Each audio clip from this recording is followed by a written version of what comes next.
Well, talking about coaches, right? Talk about Bill Belichick, man. What It's was weird. that? It's weird.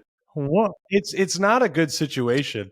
I didn't think it was going to be a good situation. I wanted to see if he could adjust to the college game, but I don't even. I just think like Nick Saban got out of the college game for reasons because of how it's changing, and Bill Belichick threw himself right into it while he had never done it before, or at least for a long, long time.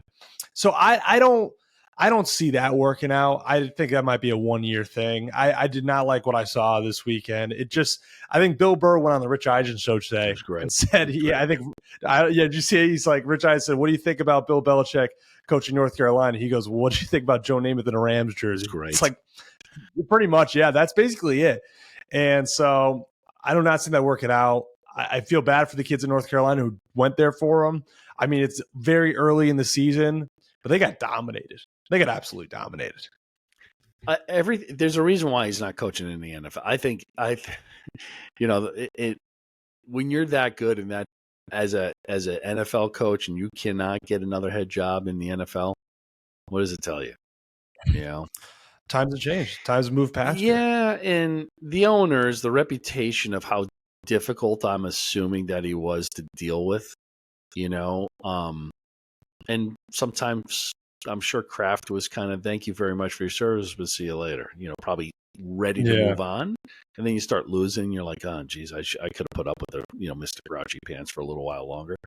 But the whole thing to me, the whole thing to me, I think like everybody else, it's weird. It's so awkward. It's so uncomfortable to see this whole, for just the relationship, the on the sidelines. I mean, nothing. And it's not like UNC is. I mean, they're a blue blood kind of school, And to your point, I mean, someone's going to stroke a check for $20 million and say goodbye.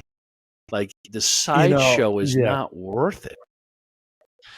It's like you just said, it's a blue blood program, and I get they haven't been relevant in the football world for a long time. Even when they have Lawrence Taylor and all those guys, right? They were never really a dominant program, especially in the ACC. So it seemed to me that they just kind of gave him the keys and were just kind of like, you do you. You're the greatest coach of all time, at least NFL wise. Here's the keys to the kingdom. And he has just made it, like you said, a sideshow. The girlfriend thing is so weird. It's so weird. But man, I don't know how that's going to tail out this season. That might fan out fast. There is, and I think they're already probably blowing up the ADs.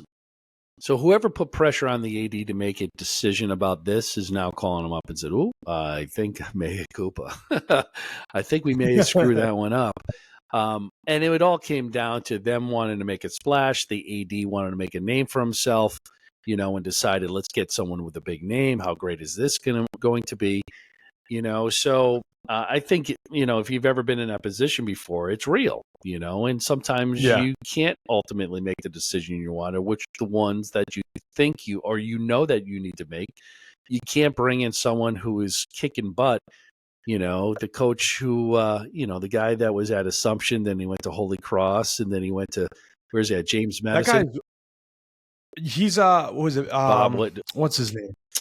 Oh, he's a great coach. He's fantastic. Yeah, great. He's going to be a Power 4 coach at some point. He would be, but to bring him into, say, North Carolina, it would not aesthetically look good at the beginning, right? And so it's all about the perception and the aesthetics when you get to that level. Forget the fact that he probably would have been able to put you in a better position to win. The alums would love him. The players would love him.